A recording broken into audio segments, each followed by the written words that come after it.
तीनों छुल्लक जी महाराज का दीक्षा दिवस है। एक बार जोरदार तालियां बजाकर इस बात की अनुमोदना करें।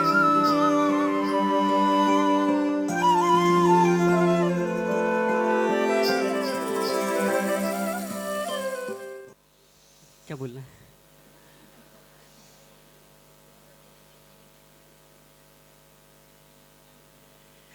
शीत की धुंध में, तेज कड़ाके की ठंड में, गहरे कोहरे में, ऐसे माहौल में भी जो सूर्य से तेज जैसे चमक रहे हैं, जिनका तेज सूर्य से भी अधिक चमक रहा है, उनके सामने मैं क्या बोल सकता हूँ?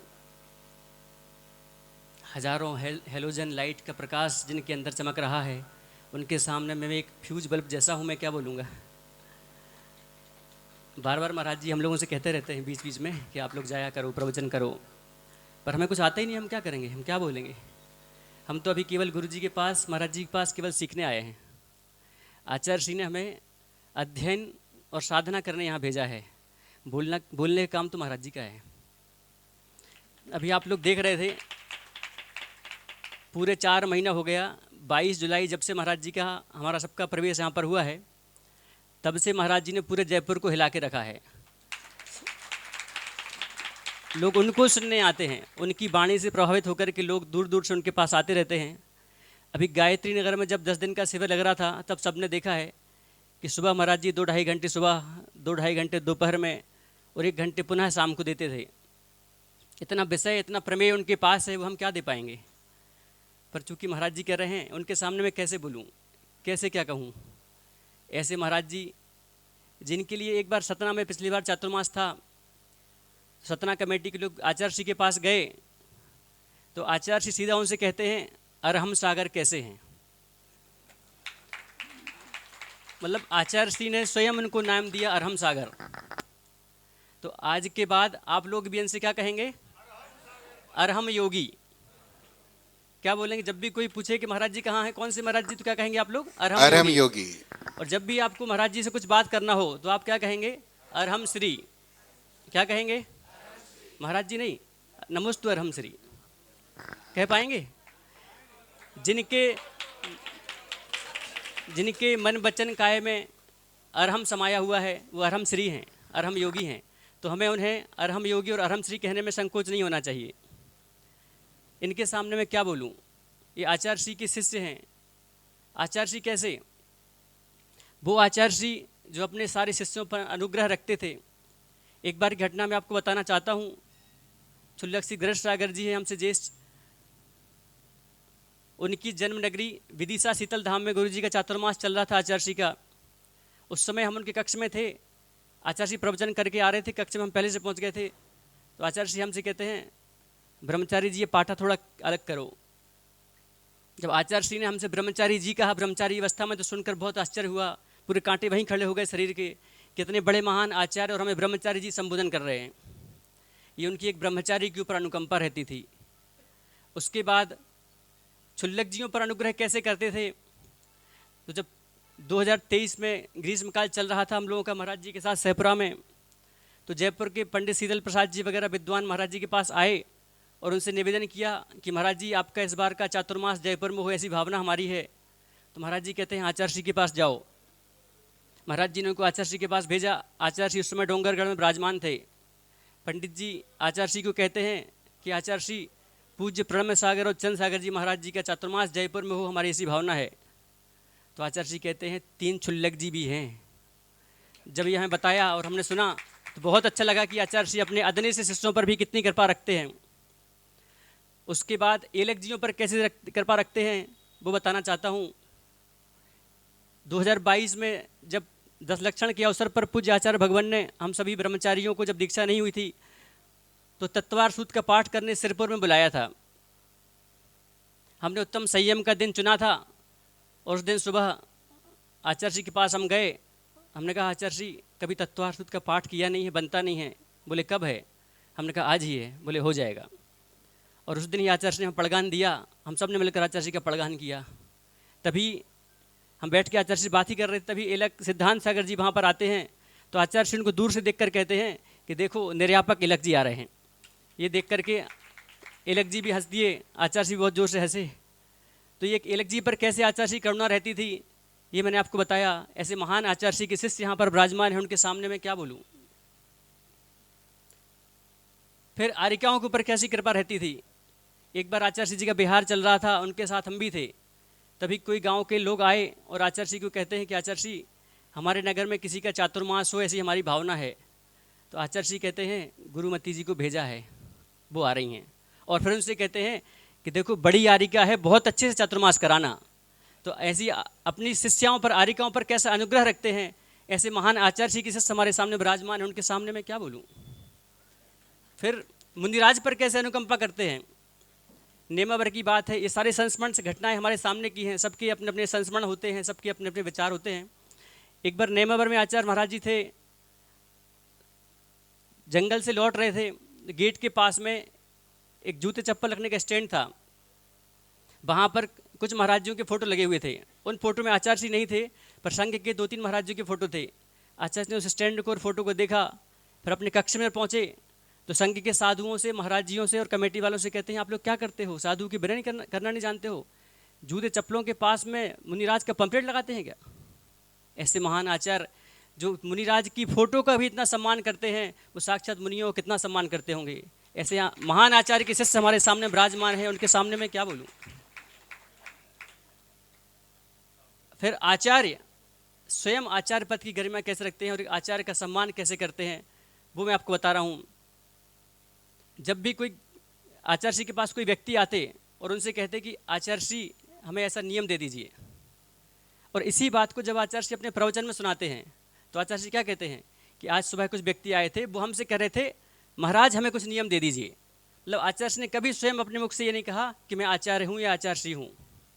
और इसी की एक विशेषता और बताता हूँ, जब दीक्षा देते हैं आचार्य श्री शिष्यों को तो एक गुरबावली बोली जाती है।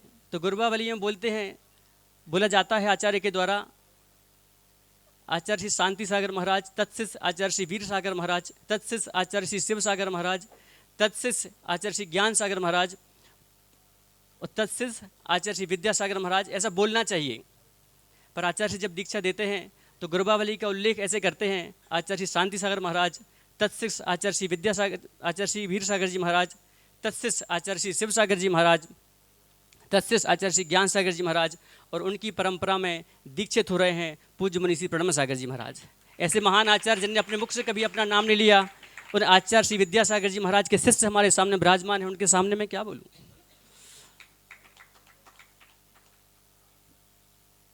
उसी परंपरा में, आचार्य श्री की परंपरा में पूज्य आचार्य श्री समय सागर जी हमारे सामने विराजमान हैं।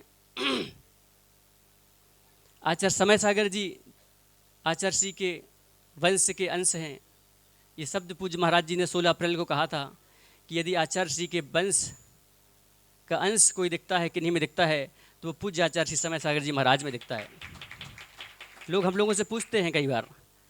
सतना में एक बार हम थे, जबलपुर से ब्रह्मचारिणी दीदी आई, उन्होंने कहा कि महाराज जी आपको वात्सल्य देते कि नहीं देते। जिन महाराज जी के पास आप रहते हो, प्रणम सागर जी के पास, वो आप लोग का ध्यान रखते हैं क्या नहीं रखते, वात्सल्य देते हैं कि नहीं देते। तो मैंने कहा हाँ ध्यान रखते हैं, इसमें बताने वाली क्या बात है। बोले नहीं आप तो कोई एग्जाम्पल दो। तो मैंने कहा मैं आपको बहुत अच्छा एग्जाम्पल देता हूँ। जब आज ही के दिन पौष कृष्ण 13 को सिरपुर में हमारी दीक्षा हो रही थी, उस समय डेट थी 21 दिसंबर 2022। 21 दिसंबर 2022 को हमारी दीक्षा सिरपुर में हो रही थी और हमारे पूज्य महाराज जी ने केस लॉन्च किया था रांची जबलपुर में। ऐसा वात्सल्य और कौन दे पाएगा, उनके जैसा वात्सल्य अन्यत्र दुर्लभ है।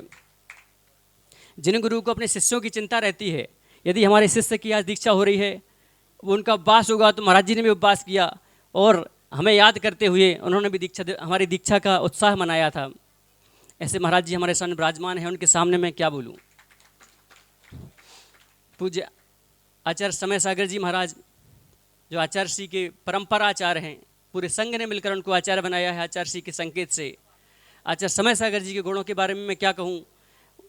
लोग हमसे कहते हैं आपकी दीक्षा जल्दी हो, हमें आपको मुनि अवस्था में देखना है, आपकी दीक्षा कब होगी और दीक्षा किससे लोगे आप। जब तक आचार्य श्री थे तब तक कोई प्रश्न नहीं करता था, अब लोग कहते हैं आप दीक्षा किससे लोगे। तो मैंने उनसे कहा कि जब मैंने दीक्षा ली थी या जब तक घर में रहा हूँ, जब तक जितने बार भी आचार्य श्री को निवेदन किया है, कभी ये नहीं कहा कि आचार्य श्री मुझे दीक्षा दे दो, महाव्रत दे दो या रत्नत्रय दे दो। मैंने तो हमेशा उनसे यही कहा है कि आचार्य श्री मुझे अपनी शरण में आप ले लो। दीक्षा के दिन भी मंच पर भी यही कहा था कि आचार्य श्री, मेरा पूरा शरीर, मेरी सांसें, मेरा पूरा जीवन आपका है, आपको जो करना है सो कर लो, जो दीक्षा देना है सो दे दो। आचार्य श्री ने दीक्षा दे दी। अब आचार्य श्री हमारे बीच में नहीं है। अब प्रश्न चिन्ह खड़ा होगा, दीक्षा कौन देगा? कौन देगा दीक्षा? न जब आचार्य श्री थे तब भी हमने दीक्षा नहीं मांगी, अब भी हमें दीक्षा नहीं मांगना। ये काम तो हमारे गुरु महाराज का है। महाराज जी ने आचार्य श्री ने जिनके पास हमें सौंप दिया है, अब वो जाने कौन दीक्षा देगा, ये हमारा प्रश्न ही नहीं है। और जब कुंडलपुर से हमारा बिहार महाराज जी के साथ में हो रहा था, तब पूज्य हमारे महाराज जी ने स्वयं आचार्य श्री समय सागर जी महाराज जी को कहा था कि आप इन छुल्लकों को दीक्षा आप ही देना, और जब भी आप कहोगे, हमें कितनी भी दूर होऊंगा, 1 महीने में जहाँ कहेंगे वहाँ आपके पास पहुँच जाऊँगा। जब हमारे पास 2 गुरु हैं, परम्पराचार्य श्री समय सागर जी महाराज जी हैं, पूज्य ब्रह्म सागर जी महाराज जी हैं, तो मैं क्यों अपनी दीक्षा की चिंता करूं? ये टेंशन उनकी है, विकल्प उनका है। जब होना होगा समय पर सब हो जाएगा। ऐसे महान आचार्य के शिष्य हमारे सामने विराजमान है, मैं उनके सामने क्या कहूँ? लोग क्यों कहते बार बार प्रवचन करो, प्रवचन करो, प्रवचन करो? आप टीवी पर देखते हैं जिनवाणी पर तत्वार सूत्र में जगत का है स्वभाव व संवेग वैराग्य अर्थम, इसका उपदेश कौन देता है? पूज्य ब्रह्म सागर जी महाराज। 10 अध्यायों का जो इतना सुंदर विवेचन करते हैं, कौन करते हैं? वो पूज्य ब्रह्म सागर जी महाराज। उनकी वाणी को सुनने के लिए लोग टीवी पर लालच होकर के बैठे रहते हैं। उनके सामने मैं क्या बोलूं? बस कुछ कहने को है ही नहीं मेरे पास। गुरु का गुणगान वो भी करते बनता नहीं है। महाराज जी बार बार कहते हैं, पंचकणक था तब भी कहा था जाया करो, प्रवचन करो, सीखो। मैंने कहा महाराज जी कुछ नहीं सीखना है, आप सब कुछ हैं। जब आप असमर्थ, हम कभी नहीं चाहेंगे कि आप बोलने में असमर्थ हों। जब भी कभी ऐसा मौका है तो आप जरूर भेज दीजिए। आप अपने उपस्थित रहते हुए हमें कभी मत भेजिए। आज के पहले 1 मार्च 2022 को जब पूज्य महाराज जी का ग्रीष्मकाल सहपुरा में चल रहा था, तब एक बार बोलने का मौका आया था। तभी महाराज जी से मैंने कह दिया था कि आप सक्षम हैं, आप तो मुझे आज के बाद कभी बोलने का मत कहना मंच पर। ये मंच, माला, माइक की सारी व्यवस्थाएं आप ही संभाल लीजिए, मुझे तो केवल अपने चरणों की शरण में रख लीजिए। पूज्य आचार्य श्री विद्यासागर जी महाराज द्वारा अब तक 131 मुनिराजों को दीक्षा दी गई, 172 आरिका माता जी को दीक्षा दी गई, 23 इलक दीक्षाएं दी गई, 91 क्षुल्लक दीक्षा दी गई और 3 क्षुल्लिकाएँ दीक्षा दी गई। ऐसे महान आचार्य जिनके द्वारा दी गई दीक्षाओं की संख्या इतनी अधिक है कि वर्तमान में हम देखते हैं कि एक आचार्य हैं, उनके शिष्य भी आचार्य, उनके फिर शिष्य भी आचार्य और उनके शिष्य भी आचार्य, यानी एक परंपरा में 4 जीवित आचार्य रहते हुए इतनी अधिक दीक्षाएं नहीं दे पाए जो आचार्य भगवान श्री विद्यासागर जी महाराज 10-10 साल का गैप करते हुए इतनी अधिक दीक्षाएं दे पाए हैं अकेले स्वयं। ऐसे उन महान आचार्य के शिष्य हमारे सामने विराजमान हैं, उनके सामने मैं क्या कहूँ? बस आज दीक्षा दिवस, हमारा दीक्षा दिवस का अवसर है। आज सुबह से लोग आकर हमसे कह रहे थे, हम सभी से कह रहे हैं, महाराज जी दीक्षा दिवस की शुभकामनाएं, दीक्षा दिवस की शुभकामनाएं। अरे दीक्षा दिवस की शुभकामनाएं तो ठीक हैं, आप तो हमें वो चीज़ की शुभकामनाएं दीजिए कि हमें आचार्य विद्यासागर जैसे महाराज जैसे गुरु मिले, आचार्य समय सागर जैसे परंपराचार्य मिले, और पूज्य आचार्य जी भगवान ने हमें जिस संग में भेजा है ऐसे ब्रह्म सागर जी महाराज मिले, इसकी बधाई हमें दीजिए आप।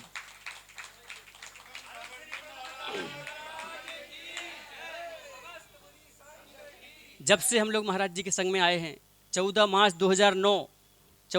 2009 तारादेही जहाँ जन्म स्थान था, वहाँ पर पूज्य आचार्य भगवान के द्वारा आजीवन व्रत मिला था। और 14 मार्च 2022 को नोहटा में पूज्य महाराज जी के चरणों में हम लोग उपस्थित हो गए थे। तब से आज तक उनके चरणों में रहता हूँ और महाराज जी हम लोगों का बराबर ध्यान रखते हैं, हमें किसी चीज़ की कमी नहीं होती है। कभी हमसे किसी काम की नहीं बोलते, वो निर्विकल्प रहते हैं, हमेशा कहते रहते हैं खाओ पियो आनंद में रहो, खाओ पियो आनंद में रहो। ऐसी निर्विकल्पता भारत में कहीं और किसी संघ में किसी को नहीं मिलने वाली जैसे हम लोगों को मिली है। अब और क्या चाहिए हमें? आज महाराज जी ने हम लोगों को भर भर के सुबह आशीर्वाद दिया दीक्षा का उपहार। आप क्या दोगे? कोई डायरी ला के देता है, कोई पेन ला करके देता है, हम क्या करेंगे डायरी और पेन का?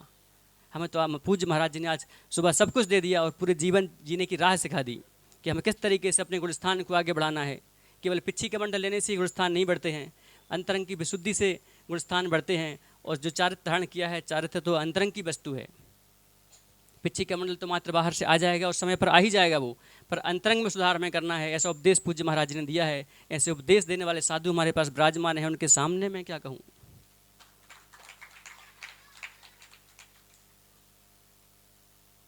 बस जैसे एक तूफान आता है, दीपक जलता रहता है, और जब उस दीपक की रोशनी को ओट दे दी जाती है तो वह दीपक बुझने से बच जाता है। तो ऐसे ही पूज्य महाराज जी के चरणों में निवेदन करता हूँ कि जब भी कोई आपदा आए, संकट आए, तो आप अपने कोमल हाथों का स्पर्श हमें देते रहना और हम बुझ ना पाएँ ऐसा मैं संभाले रहना। अब तक लगभग 2.5 साल का समय महाराज जी के चरणों में व्यतीत हो चुका है। उस पूरे समय में हमसे भी मन वचन काया से कभी जो भी गलती हुई हो, पूज्य महाराज जी हमें क्षमा करेंगे, क्षमा करेंगे। क्षमा चाहता हूँ, क्षमा चाहता हूँ, क्षमा चाहता हूँ।